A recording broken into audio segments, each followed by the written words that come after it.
Ganyan po maglipat bahay dito sa Korea.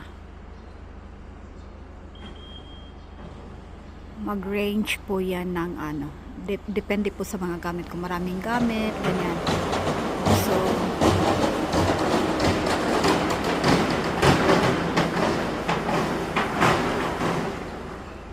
yan po. At saka kung gaano kataas yung bahay. So, yung sa amin po, nasa 15th floor po. Ang sa amin po is, nung una naglipat kami dito, nasa 15th floor po kasi kami. Kaya, yung nabayad ko noon sa paglipat bahay namin from villa to apartment, yung mga gamit lang namin ay, konti lang yung mga gamit namin, mga sofa, yung fully furnished, pero hindi po siya masyadong maraming gamit compare sa mga sa mga Korean talaga na na mga Koreans.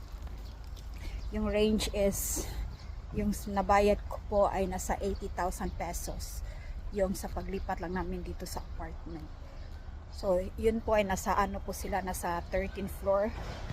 So, and depende po yun sa mga depende po yun sa ilan po ang gagamitin. Ayan. So yung sa amin nung una, nung naglipat po ako dito sa apartment namin, ay nasa 80,000 pesos. Nasa Ibek Uship yung nabayad ko something. So ganyan po maglipat bahay dito sa Korea. Lahat po ay mabilisan po. So after that, in a day, sila na po yung sila na po yung, depende po, sila po yung mag-ayos. Sila din po kahit kung ano po yung point, like saan mo nilagay yung curtain, ganyan. So sila na din po yung